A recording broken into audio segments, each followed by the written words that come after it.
चीन, पाकिस्तान और बांग्लादेश के अपने अपने हितों को लेकर एक दूसरे के प्रति झुकाव का भारत की स्थिरता और सुरक्षा पर गंभीर प्रभाव पड़ सकता है।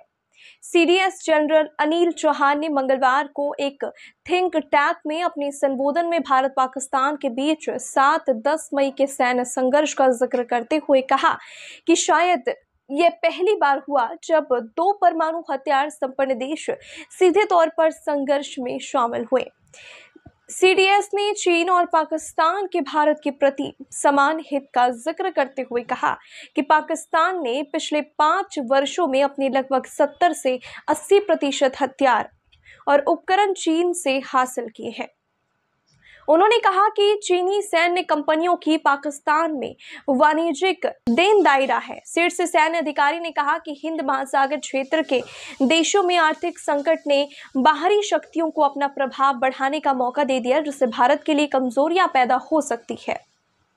ऑब्जर्वर रिसर्च फाउंडेशन द्वारा आयोजित कार्यक्रम में जनरल अनिल चौहान ने कहा कि चीन, पाकिस्तान और बांग्लादेश के बीच हितों में संभावित समानता है और इसका भारत की स्थिरता एवं सुरक्षा पर प्रभाव पड़ सकता है।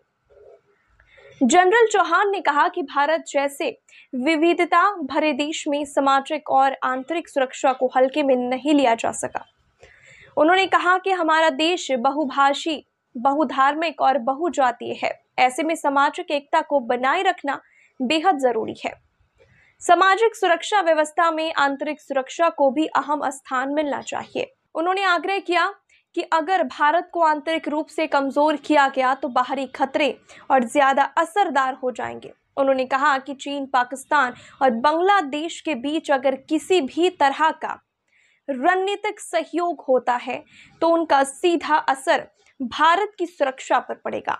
सीडीएस ने कहा कि इन तीनों देशों के साझा हित भारत के खिलाफ एक रणनीतिक चुनौती बन सकते हैं, खासकर तब जब बांग्लादेश की राजनीतिक स्थिति स्थिर है और वहां की पूर्व प्रधानमंत्री शेख हसीना भारत में शरण ले चुकी है।